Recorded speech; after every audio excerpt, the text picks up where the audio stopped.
E nós estamos dando início a um pequeno evento de encerramento de uma primeira fase de um projeto, do qual projeto Memória e Literatura, né, coordenado pelo Departamento de Teoria Literária e Literatura Comparada do Lado do Brasil. Esse projeto integra um projeto internacional, né, desenvolvido no âmbito de uma rede de pesquisa pluridisciplinar, Memória e Sociedades, Direito, História, Filosofia, Arte e Literatura, que foi uma iniciativa das universidades de Lyon, incluindo a École Normale de Lyon, né, que eles chamam da Commune de Lyon, e que congrega universidades e instituições superiores, com a participação da Universidade de São Paulo e da Universidade de São Martín de Buenos Aires, né? Claro que na universidade nós temos pessoas ligadas a direito, a sociologia. No que nos toca a parte de literatura, nós temos uma relação mais estreita dentro deste projeto com as universidades de Lyon, acho que 2 e 3, e com a École Normale Supérieure de Lyon. E no âmbito da Faculdade de Filosofia, Letras e Ciências Humanas, esse projeto, que é coordenado pelo Departamento de Teoria Literária, conta também com a participação de um colega nosso da literatura brasileira, que é o professor Jaime, né, com um aluno de pós-graduação de literatura hispano-americana, que é o Jader Muniz, com professores, alguns professores do nosso Departamento de Teoria Literária, Literatura Comparada, e também de alguns pós-graduandos, tanto no nível de mestrado como no nível de doutorado. Convém ainda dizer que no âmbito deste projeto nós tivemos de fato um diálogo efetivo, sobretudo nos primeiros momentos, né, entre professores e pós-graduandos, a ponto de nós recebermos como professora visitante pela FAPESP, uma professora Laurence Godot, que coordenava até então, ou até pouco depois, digamos assim, a parte específica de memória e literatura pelo lado da França. E tivemos também, pelo menos, uma aluna nossa de pós-graduação que foi fazer um estágio, né, pela FAPESP com a professora Laurence Godot, que, se não me engano, é Gisele Trigueto. Então, e hoje, ao final desse evento, nós vamos lançar o livro que é o resultado das nossas participações em colóquios no Brasil, ou mesmo aqui, mas é um livro que congrega apenas os participantes do projeto, porque nós já tivemos uma publicação que saiu pela revista Literatura e Sociedade, né, como é que se diz, um dossiê, né, do qual participaram também outros professores, pesquisadores que lidam com o tema da literatura e memória, que foram nossos convidados. Aqui neste livro são os que realmente integraram este projeto. E para a gente, digamos assim, comemorar esse resultado do nosso projeto, nós escolhemos o mês de dezembro, né? Fizemos tudo calculadamente para o livro ficar pronto, por conta de estarmos nos 50 anos do AI-5, né? E achamos que era muito oportuno, né? Não é no sentido de celebrar euforicamente, mas de rememorar, porque esses acontecimentos têm que ser constantemente estar à nossa frente, né? Para a gente ficar alerta por todos os, enfim, por todos os traumas que esse ato e esse contexto causaram para o Brasil, e a gente não está imune disso. E para isso nós convidamos para fazer a conferência a professora Eurídice Figueiredo. E eu vou passar a palavra para a Andréia, porque ela vai fazer a apresentação da Eurídice e da professora, que vocês devem conhecer por publicações, mas que a apresentação da Andréia vai mostrar para vocês como tudo aqui foi pensado redondamente, porque a gente tem que pensar com muita, digamos assim, com muito afinco, com muita preocupação, todas essas situações. Então, e no final, né, a gente vai ter o lançamento do livro e como a professora Eurídice publicou, acho que foi no ano passado, um livro importantíssimo, né, que é o arquivo da ditadura brasileira, não é isso? A literatura como arquivo. E estará também disponível para quem quiser eventualmente adquirir, ou no mínimo folhear, tomar conhecimento, quem eventualmente não tenha ainda tido acesso a essa publicação. Então é isso, e eu só digo o seguinte, com isso nós encerramos uma fase do projeto, né? E eu sempre dizia, quando eu entrei nesse projeto, eu dizia que eu ia até um momento e depois eu me retiraria, né, da coordenação, e daqui para frente, já foi conversado, a coordenação vai ficar sob a responsabilidade da professora do nosso departamento, a professora doutora Ana Paula Pacheco, que também participa dessa publicação e que está voltada para um campo de pesquisas que tem muito a ver com o tema e com os interesses deste grupo de pesquisadores. Eu vou fazer uma apresentação da professora Eurídice Figueiredo, que eu acho que muita gente já conhece, mas eu vou tentar traçar alguma coisa aqui, e é com muita honra que eu faço. Para apresentar Eurídice Figueiredo, formação, pesquisas, obras, começo citando uma passagem de seu mais recente livro, A Literatura como Arquivo da Ditadura Brasileira, que é de 2017. Que, a meu ver, além de dizer muito sobre o objeto do livro, também diz muito sobre a própria atuação de Eurídice no campo literário e social. Cito: a literatura, pelo viés da subjetividade, mostra resíduos de experiências fraturadas pela violência do indivíduo. Por diferentes vias e perspectivas, abordando diversas obras, tanto da literatura brasileira quanto da literatura francesa, antiliana ou do Quebec, é a essas experiências fraturadas pela violência do indivíduo que Eurídice Figueiredo vem se dedicando, sobretudo na crítica literária, mas sem deixar de, mais recentemente, dispor-se a lidar, na forma do depoimento, reproduzido neste último livro, com a sua própria experiência com a violência do vivido. No caso, a violência do Estado durante a ditadura militar brasileira, no seu recrudescimento após o AI-5, que forçou ao exílio na França, quando após período de clandestinidade na militância na ação popular, encerrado pouco tempo depois da queda da célula de que fazia parte no Rio de Janeiro de 69, teve sua prisão decretada em 1970. A condição dupla de exilada e estudante estrangeira deixa suas marcas no olhar de Eurídice, também pelo viés das questões da alteridade. Creio que a frase citada, ao lado da experiência política e do exílio, combinado à vida de estudante estrangeira na França, tocam no ponto nodal que orienta sua crítica e escrita. Vamos aos fatos e aos dados de onde esse ponto nodal emana e de onde ele se extrai. Eurídice Figueiredo foi formada em Letras pela Unesp de Assis, em 68. Durante o período de exílio forçado, concluiu sua maîtrise em Letras pela Université de Nice, França, em 72, e após a volta ao Brasil em 73, concluiu mestrado e doutorado pela Universidade Federal do Rio de Janeiro. O mestrado em Língua e Literatura Francesa, em 79, e o doutorado em Letras Neolatinas, em 88.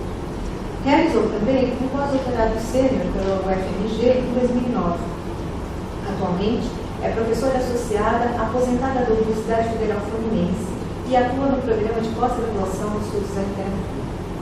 Sua vasta produção se estende já de longa data por diferentes aspectos das escritas de si, objeto de seu projeto de pesquisa mais recente. Tais aspectos compreendem a ditadura brasileira, a crítica feminista, as representações da alteridade e da etnicidade que a fazem circular pela literatura brasileira, pela literatura canadense, em especial Quebec e a problemática dos povos autóctones, pela literatura antigana. Destaco, para encerrar, algumas obras, referências incontornáveis para muitos dos assuntos que aborda. Construções de identidades pós-coloniais na literatura antilhana, de 98. Representações de etnicidade, perspectivas interamericanas de literatura e cultura, de 2010. Mulheres ao espelho, autobiografia, ficção e autoficção, de 2013. A literatura como arquivo da ditadura brasileira, publicada no Rio de Janeiro, em 7 letras, em 2017. Bom, muitas outras publicações, mas eu estou destacando um pouquinho do que vai para cada direção. Fecho essa apresentação, então, voltando ao ponto de partida. Essa sua mais recente e fundamental obra, na qual, na abordagem da matéria, os verbos se conjugavam sobretudo no passado, e que hoje assombra cada vez mais o presente e o futuro. Passo a palavra para Eunice Figueiredo, agradecendo muito por ter aceitado o nosso convite para esta palestra, A Resistência, de William Fuchs, um romance na era da pós-ficção. Obrigada, Eunice. Boa tarde a todos. Muito obrigada pelo convite, a Sandra Lindini, que fez o convite, obrigada ao grupo e obrigada a Andréia por essa bela apresentação, que não se limitou a ler aquela apresentação do Lattes, do nosso Lattes, né, que é muito tediosa e a gente vê assim, uma apresentação depois da outra, sempre revisando o mesmo texto que nós mesmos fizemos, mas que acaba nos entediando. Então, como a Sandra já mencionou e como a Andréa também já mencionou, essa reflexão nossa aqui, não só minha palestra, mas assim, o nosso estar aqui hoje, nesse mês de dezembro de 2018, nos 50 anos do AI-5, realmente é fundamental, porque nós temos de pensar sobre o que nos aguarda nesses próximos 4 anos, relembrando o que significou o AI-5 e, pelo menos, de 68, 69, até 85, principalmente no início dos anos 70, com tanta tortura, pessoas desaparecidas, assassinatos, centros clandestinos de tortura e de desaparecimento de pessoas. Então, tudo isso parece estar esquecido no Brasil e acho importante que nós, professores, discutamos isso cada vez mais com os nossos alunos, porque os jovens, os nossos alunos, eles precisam pensar mais sobre isso e discutir também com suas famílias, com seus amigos, para compreender o que foi a ditadura e não repetir a história como fácil. Então eu vou ler o texto que eu preparei sobre o William Fuchs. O Julian Fuchs, nós quisemos pronunciar o nome dele da maneira brasileira, já que ele é um brasileiro argentino, um argentino brasileiro. Então, começo sobre o próprio conceito de resistência. Alfredo Bose afirma que o sentido mais profundo do verbo resistir apela para a força da vontade que resiste a uma outra força exterior ao sujeito. Resistir é opor a força própria à força alheia. A resistência é um conceito ético, estou citando o Bose, é um conceito ético, mas pode se tornar um conceito estético quando o narrador se põe a explorar uma força catalisadora da vida e sociedade, os seus valores. Os escritores, inseridos em uma dada sociedade, num dado momento histórico, mais ou menos afetados pelos horrores cometidos por regimes de exceção, são levados a testemunhar na sua produção suas experiências ou as de seus familiares. Este é o caso do escritor Julian Fuchs, autor de A Resistência, publicado em 2015. O romance tem como epígrafe uma frase do escritor argentino Ernesto Sábato, que diz: "Creo que hay que resistir. Resistir ha sido mi lema, pero hoy, quantas vezes me he perguntado como encarnar esta palavra?"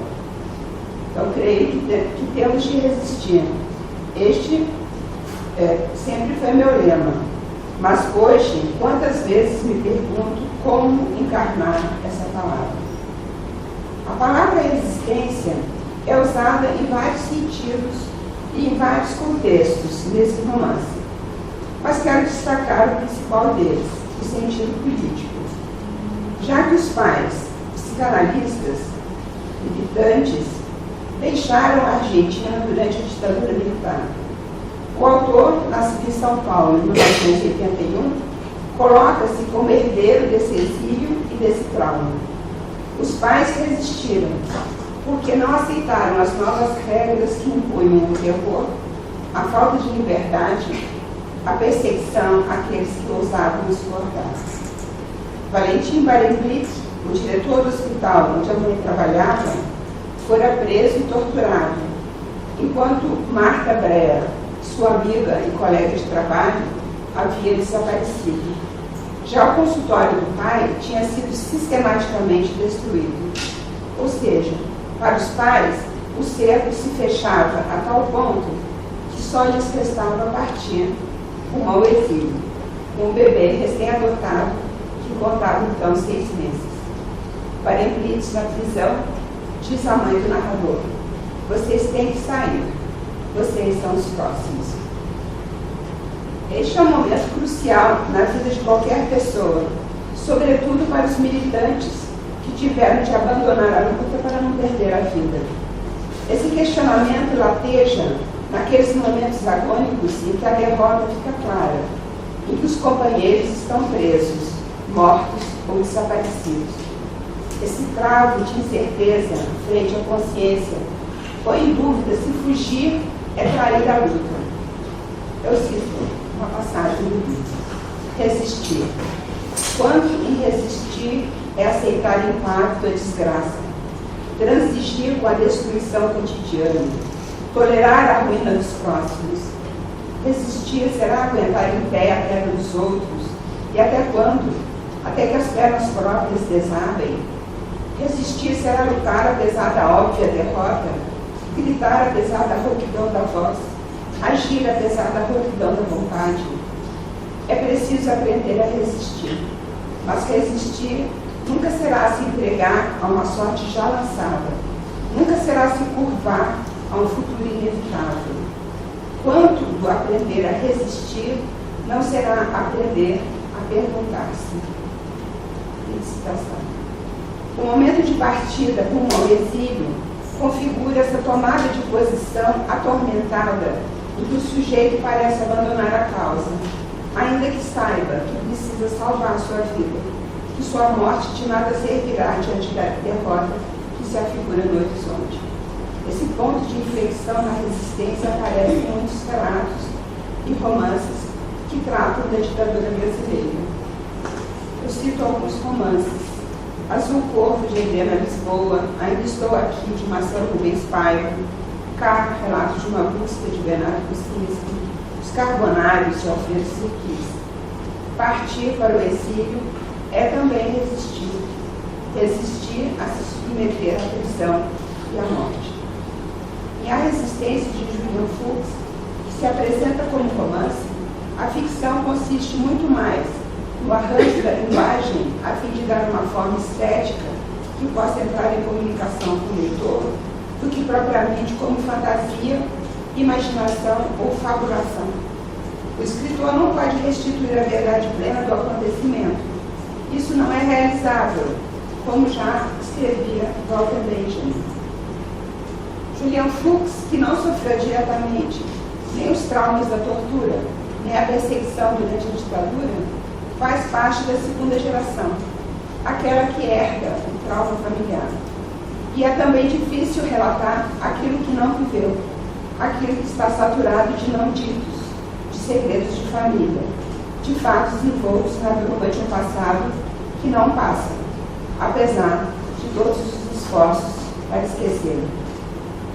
Um artigo do próprio Julian Fuchs, chamado A Era da Pós-Ficção, que foi publicado num livro coletivo chamado Ética e Pós-Verdade, pode ajudar a compreender a questão.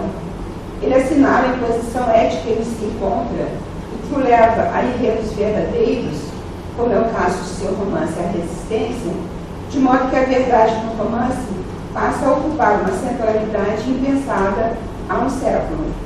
Dessa maneira, são suas próprias biografias, suas lembranças e seus passados que exploram os escritores atuais.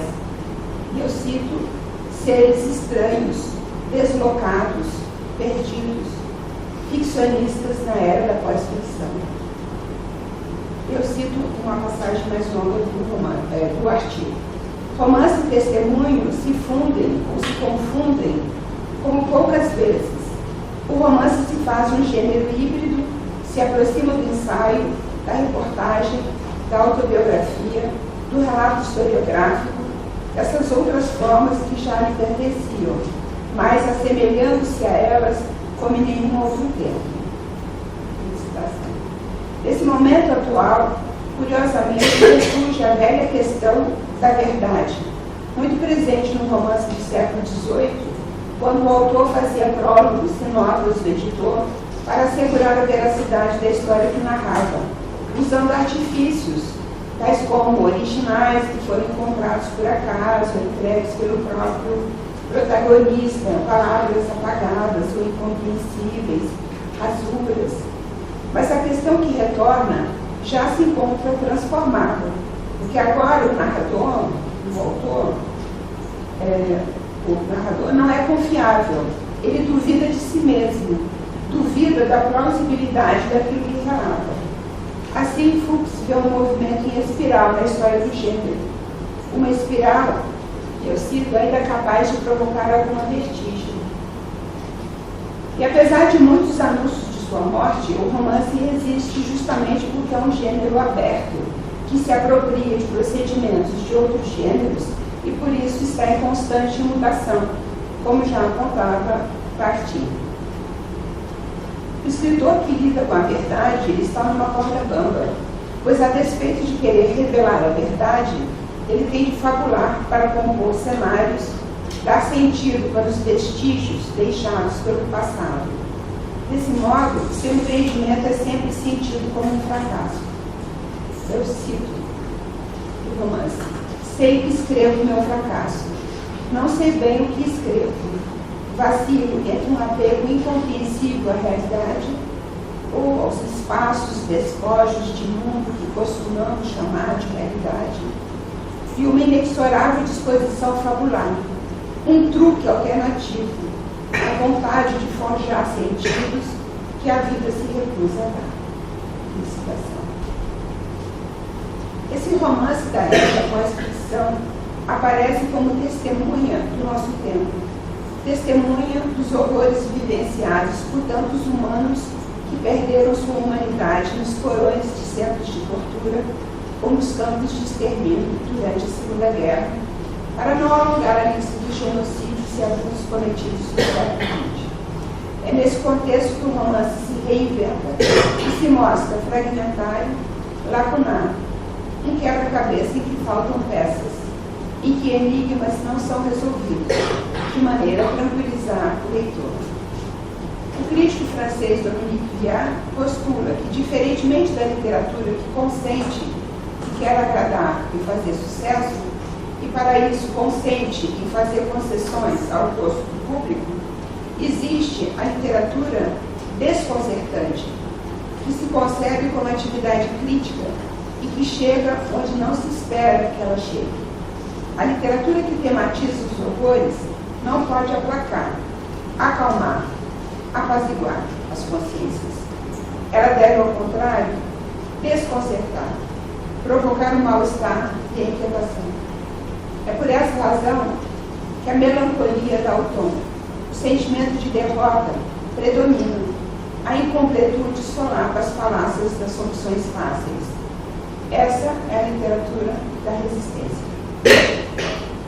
O Dominique Viard considera que o sucesso do aforismo do poeta René Char, que diz notre héritage nous est livré sans testament, ou seja, nossa herança nos é transmitida sem testamento, esse aforismo exprime a consciência de uma herança em geral difícil de carregar e a necessidade de interrogar o passado, não para imitá-lo, nem para jogar com ele, mas para se conhecer através dele.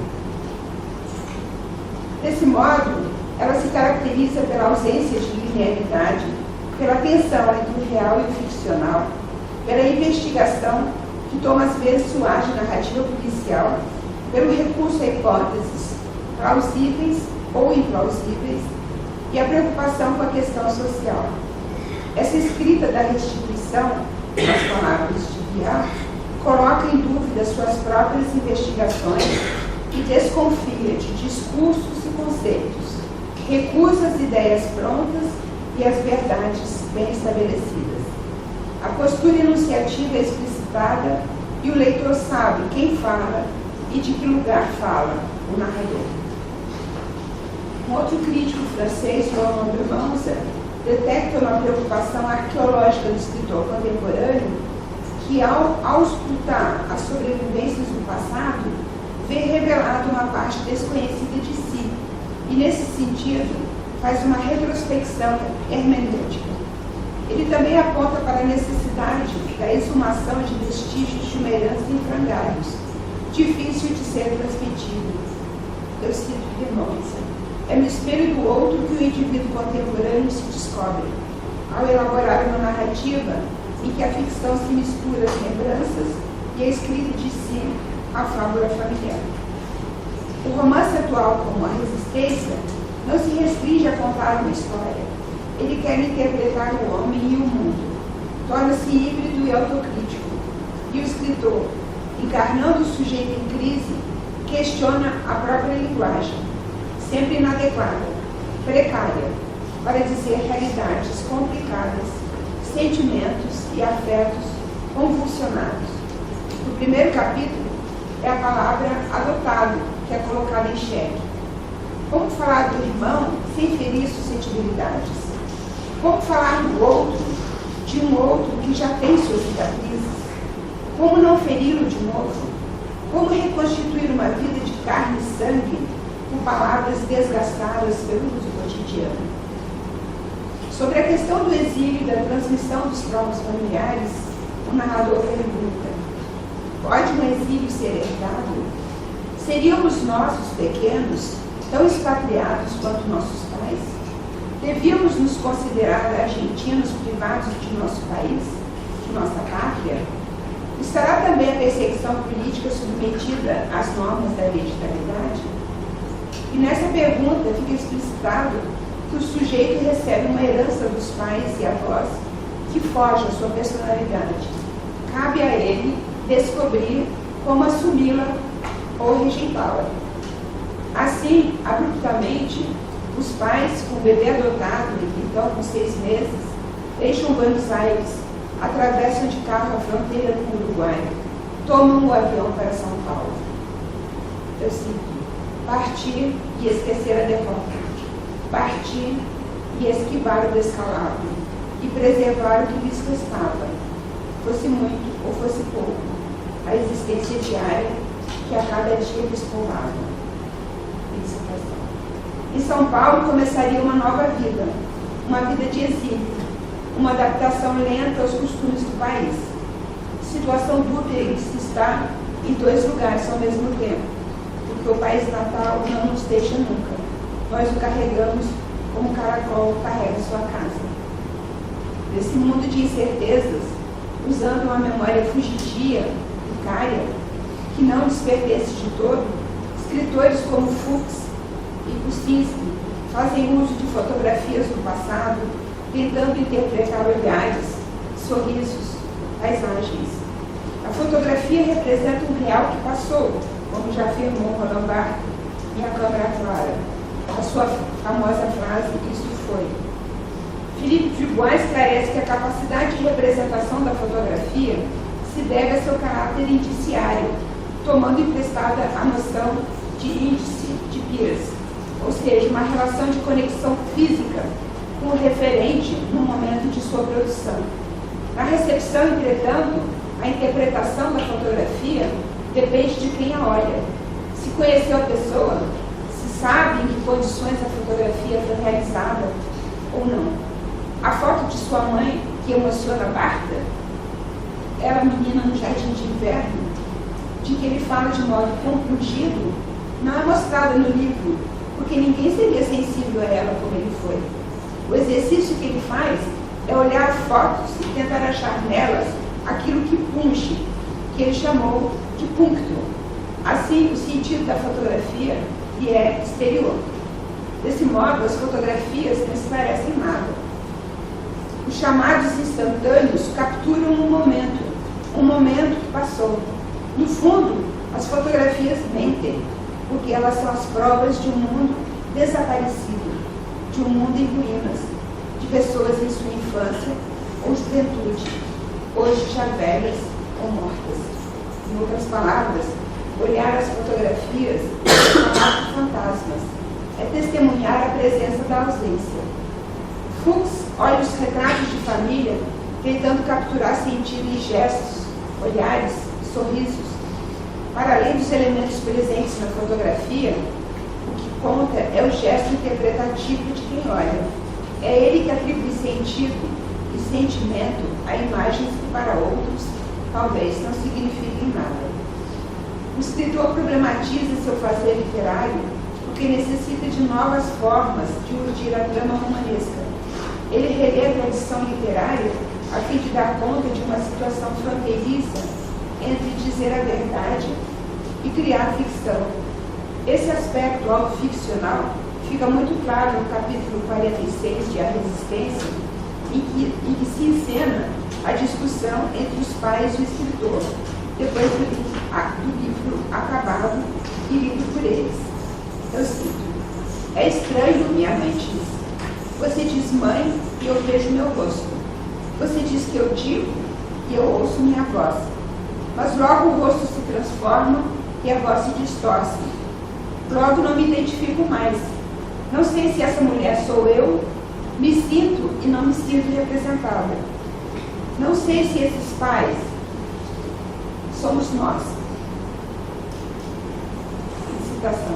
A conversa desvela, por exemplo, a inversão do problema com comida do irmão, que aparece magro demais no romance, mas quando na realidade ele tem sobrepeso. O pai parece mais reticente do que a mãe. Acha que foi retratado como um militante ingênuo, que guardava armas debaixo da cama, que participou de uma reunião absurda no Parque da Água Branca, em São Paulo.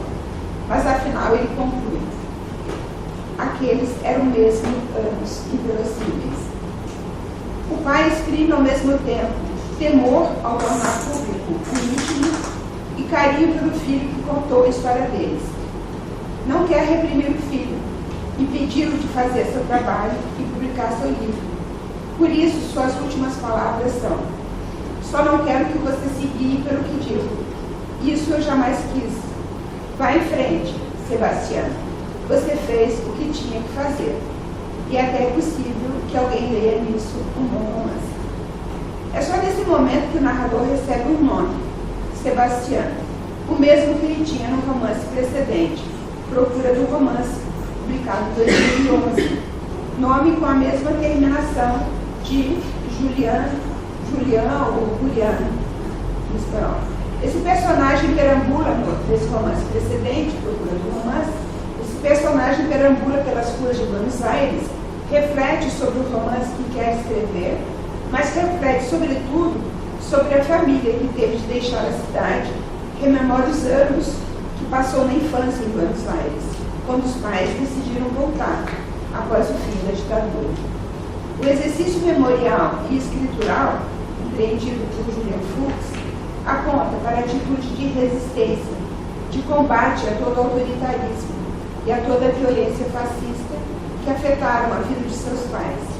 Seu livro é um alerta para novas formas de repressão que nos ameaçam a cada dia, pois, como diz o narrador de Fuchs, e preste bem atenção no que ele disse nesse romance de 2015, as ditaduras podem voltar. Seus arbítrios, suas opressões, seus sofrimentos existem das mais diversas maneiras, nos mais diversos regimes, mesmo quando uma horda de cidadãos marcha às urnas bienalmente. Citação.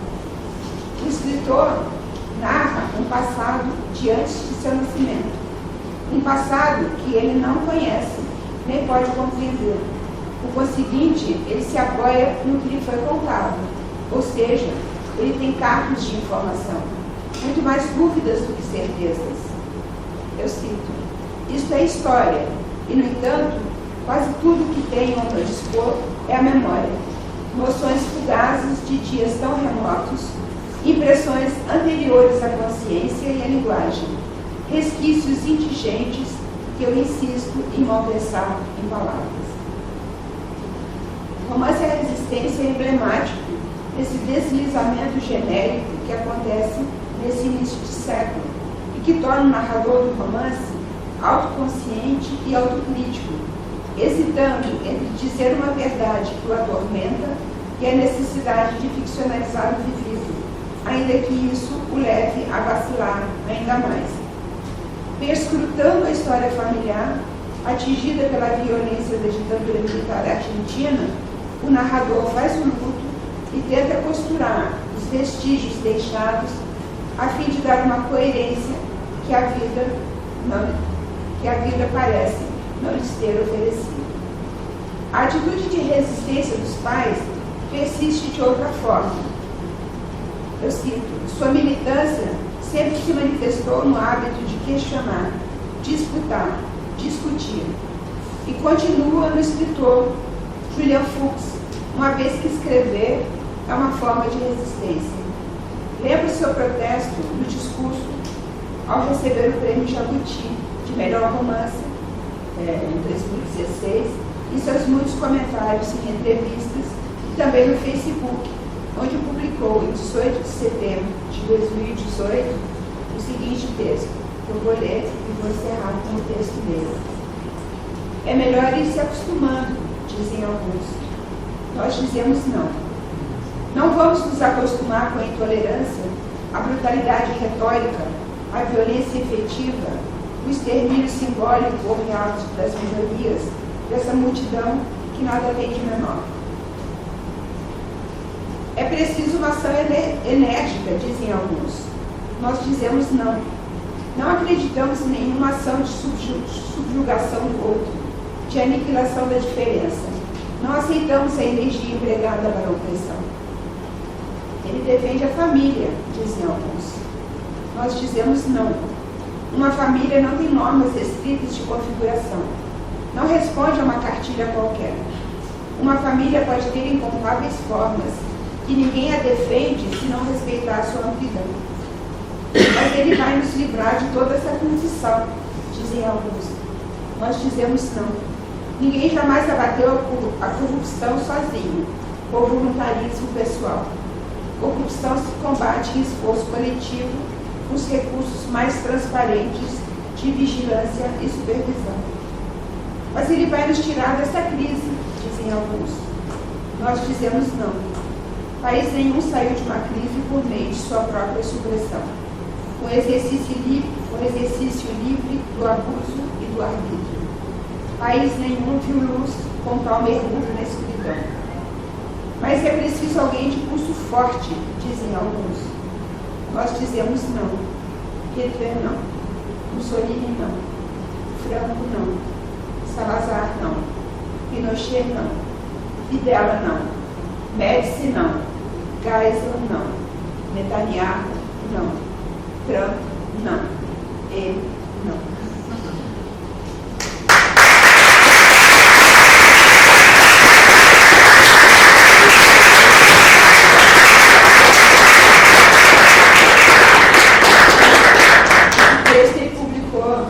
justamente em cima do movimento das mulheres. Ele não. Ele acaba justamente com essa hashtag que é ele não. Se alguém quiser fazer perguntas, se temos um tempinho. Não é uma pergunta, um comentário. Quero cumprimentar você pela excelente palestra, pela importante palestra. E chamar a atenção para dois aspectos. Um é que você demonstra no seu discurso crítico uma empatia muito forte com o livro. Para além do que seria a expectativa acadêmica, protocolar, né, de fazer um trabalho acadêmico, existe aí algo que é uma disposição sua, como voz crítica, de fato chamar a atenção para aquilo que é prioritário agora. Então existe de fato uma interlocução conosco no dia de hoje, neste momento que o país está passando. Então essa empatia eu valorizo muito. Você se importe, você queira usar esse tempo da maneira mais impactante possível, em termos de não silenciar diante do que está acontecendo no Brasil. E um segundo aspecto que me parece ser interessante também, que tem a ver com a empatia, é que você contextualizou a sua leitura do livro, trazendo uma passagem que está no Facebook, chamando a atenção para a multiplicidade de intervenções. Há poucos dias, não sei se alguém chegou a ver, mas passou um café filosófico do Juliano Fux na TV Cultura, em que ele afirmou algumas das coisas que você aqui expôs também. E me parece que você se importa também com a trajetória do escritor, mostrando que essa trajetória também é um processo em que a ditadura da Argentina, que é tematizada no livro, está ligada com o movimento Ele Não, que a gente acompanhou agora há pouco. Então, por essas duas razões, eu te cumprimento, foi muito importante você falar para nós. Sim, ele fez esse texto, como ele tem uma intervenção constante na mídia, na internet, ele fez também dele um texto do Manifesto de Escritores, né, que foi traduzido, inclusive, para o inglês, que foi assinado por muitos escritores brasileiros, latino-americanos, e também escritores e pesquisadores da área de letras do mundo inteiro, um pouco antes do segundo turno do Manifesto contra então, acho que é importante falar sobre isso e para as pessoas da minha geração, principalmente as pessoas que conheceram de perto a ditadura, que estavam conscientes que muitas pessoas da minha geração não viram nada, né? E muitos, inclusive, acham que foi um tempo muito bom, que estava todo mundo muito bem, muito obrigado, muito maravilhoso. E em alguns desses livros que eu li para esse livro, para escrever esse livro, você vê no depoimento, nos atos de alguns militantes, né, que suas famílias de classe média desconheciam ou fingiam desconhecer que havia tortura, até o momento que seus filhos foram torturados e eles foram, quando foram visitar seus filhos, quando finalmente tiveram uma autorização para visitar seus filhos, né, eles descobriram o que era a tortura que existia, a tortura nos lugares oficiais, e havia, além disso, centros de clandestinos, né, as pessoas eram sequestradas e levadas para centros de tortura e eram assassinadas e desaparecidas, né? O caso da Casa de Petrópolis, chamada Casa da Morte, só uma pessoa saiu viva de lá, foi a Inês Etienne Romeu, uma militante de Niterói, aliás, que depois de anos ela conseguiu localizar a casa onde ela tinha sido presa e ela conseguiu. Foi a única pessoa que foi libertada, e vocês vão perguntar por que libertaram a Inês e não libertaram as outras pessoas. Porque ela fez um acordo de delação e saiu e se escondeu e não delatou nada, E por isso, e por essa razão, tentaram matá-la muitas vezes. Inúmeras vezes ela sofreu atentados, inclusive dentro da própria casa dela, com pessoas que iam como se fosse consertar alguma coisa no gás, na eletricidade. E ela então sofreu assim, vários atentados depois disso, porque não só ela não delatou ninguém, como ela conseguiu localizar essa casa que parece que agora finalmente vai ser tombada pela Prefeitura de Petrópolis. Então é importante que se discuta isso, que se traga isso para a universidade, que se discuta isso com os jovens, para que não haja essa amnésia. O Brasil é um país amnésico, que não se fala de nada disso nas escolas, não se aprende isso. É importante, mais do que nunca, diante do que se nos afigura nos próximos 4 anos, durante 4 anos teremos de falar sobre isso. Alguém mais gostaria de se manifestar, fazer alguma pergunta, alguma consideração? Eu tenho muitas vezes, mas se eu for começar a falar, eu vou. Tem alguém, por favor. Aqui a propósito do romance tem o título que remete diretamente a essa temática que a gente aborda mais, né, sobre esse exercício da resistência. Mas desde as primeiras páginas ele já anuncia que o propósito dele é recuperar a história do irmão, né, ou talvez, digamos, recolocar o irmão no lugar que talvez que ele mereça e que não tenha recebido, né, na família. E aí a minha questão seria como é que se de alguma forma a história desse irmão é também uma alegoria do que eles passaram ou também o irmão é vítima dessa herança que você menciona aí do exílio ou da expatriação, né?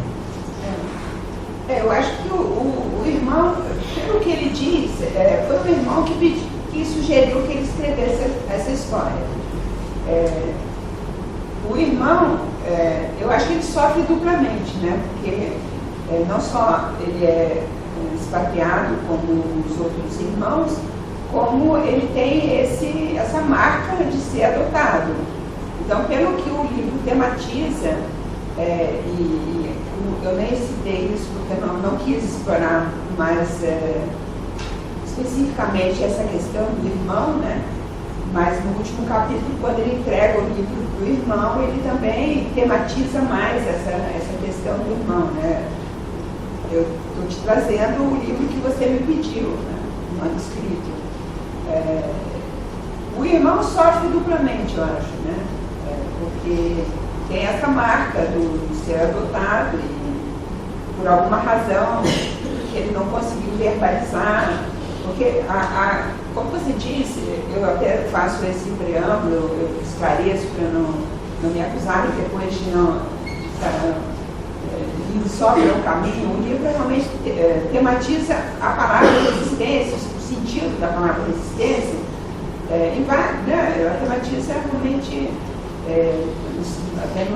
tem um sentido até psicanalítico. Ele próprio diz que ele resiste a ter filho. Depois do livro ele teve uma filha, e a gente sabe disso porque no Facebook você vê a intimidade do escritor, né? Você sabe até o nome da filha, vê a fotografia da filhinha. Então você tem hoje, né, você tem essa exposição, né, do escritor como figura pública. Então existe realmente esse sentido, né, de resistir a ter filho. O pai dele diz, ele resistia a ter filhos, ele resiste a ter filhos. Há um processo de resistência, um processo analítico, já que também essa questão da psicanálise está muito presente no romance, até por conta dos pais serem psicanalistas, né? Então, realmente, o romance ele é muito rico e é cheio de nuances. Eu realmente foquei na resistência política porque era esse aspecto que me interessava, até porque nesse momento acho que era importante explorar mais essa parte política, né? Acho que nós precisamos falar sobre isso. Né? A gente te agradece muito pela sua Obrigada, muito obrigada.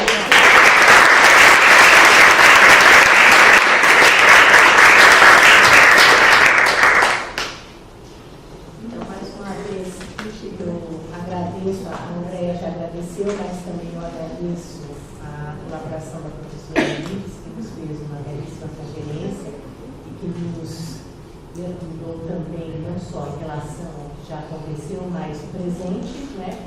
E eu agora só vou falar um pouquinho, eu vou nomear os autores do livro que nós estamos lançando, né?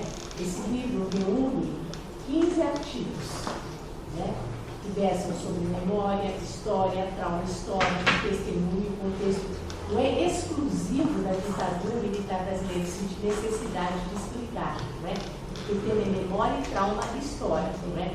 Então, ele versa sobre memória, história, trauma histórico, testemunho em contexto europeu, da pós-Segunda Guerra Mundial e latino-americano, ditatorial e pós-ditatorial, tanto na literatura quanto no cinema, embora predominem estudos voltados para a arte da palavra. Agora, um conjunto de artigos se volta especificamente para os livros que tratam da ditadura brasileira, da memória da ditadura, assim como os 2 filmes. Os autores reunidos neste livro são Ana Maria Cavalcante de Lima, que é uma pós-graduanda, não é isso? Já defendeu o doutorado. Ana Paula Pacheco, que é a nossa professora do Departamento de Teoria Literária e Literatura Comparada, e que vai assumir a coordenação do projeto a partir de agora. Andréa Saad Cosme, que também é nossa professora, que fez a apresentação da Eurídice e que foi a coordenadora no início do projeto, a vice-coordenadora desde o início do projeto até 2016, se não me engano, não foi? De 2014 até 2016 e depois de 2016 até hoje a vice-coordenação era da Ana Paula Pacheco. Eduardo Vieira Martins, que é um colega nosso do Departamento de Teoria Literária e Literatura Comparada. Fabienne Pimonte, que é uma colega nossa lá de Lyon. Na verdade, a Fabienne é da École Normale. Florence Godot, que foi a coordenadora do lado francês de Memória e Literatura, que é de Lyon, não sei se é Pais, 3.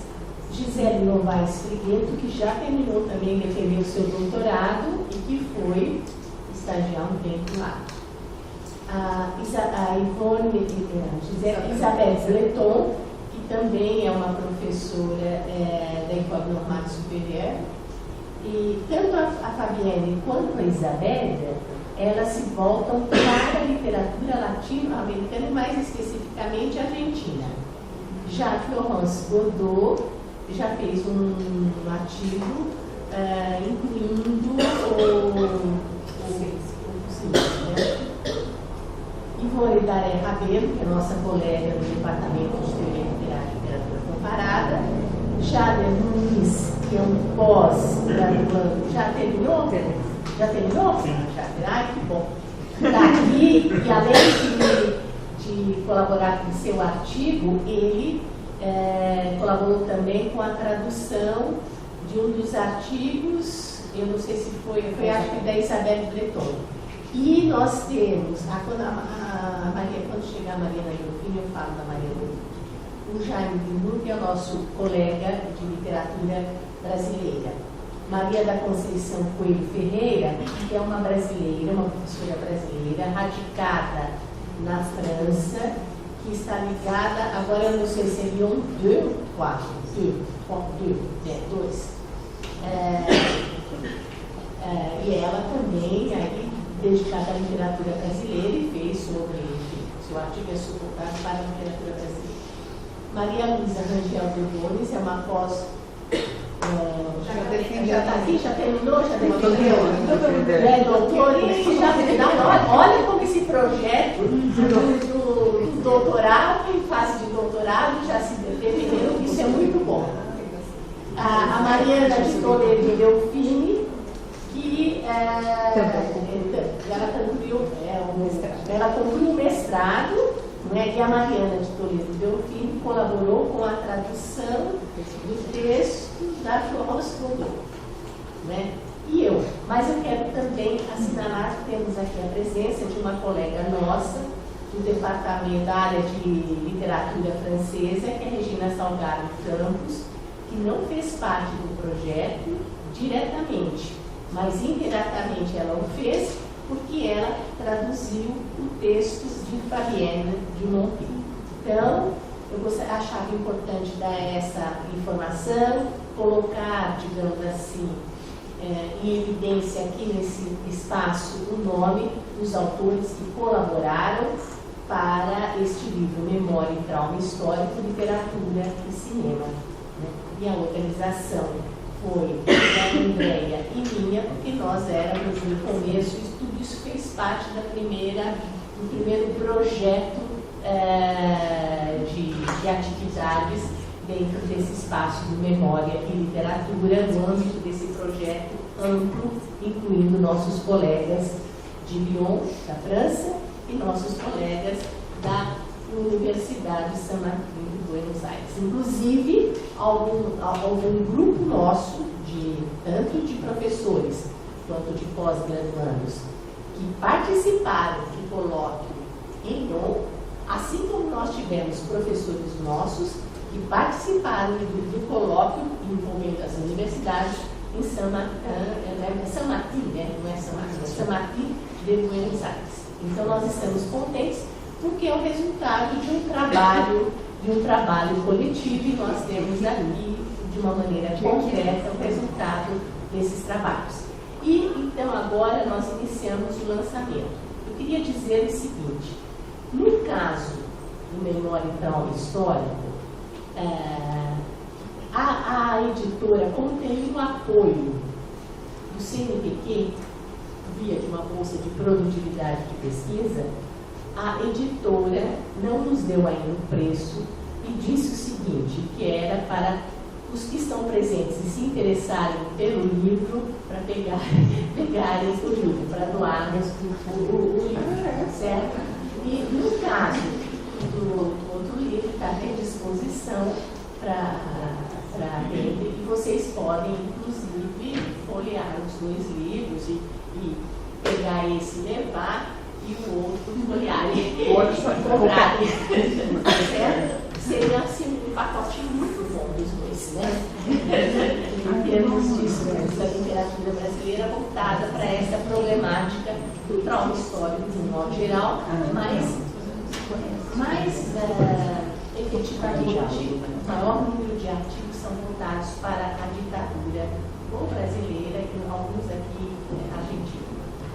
Então é isso. Eu queria agradecer a presença de todos. Eu estou contente se a gente pensa no período que nós estamos, não é? E a quantidade de eventos que nós temos. Às vezes nós temos eventos com poucas pessoas.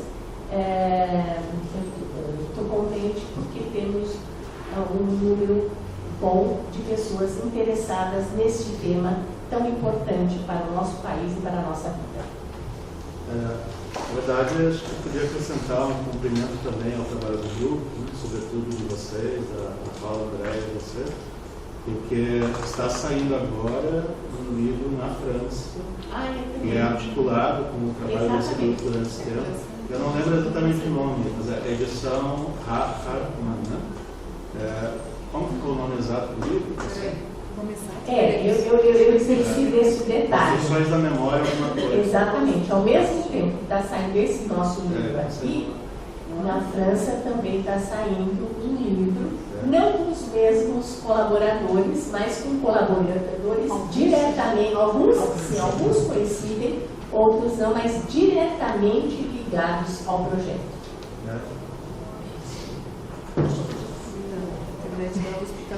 Vamos ficar devendo o título. Mas eu acho que é Construction comparée de la mémoire. Estava assim, né? Então, é isso. Estamos contentes aí de chegados ao término dessa nossa, digamos, travessia por esse período de pesquisa e com o que prometemos, os 2 livros publicados aqui e lá. Muito bem.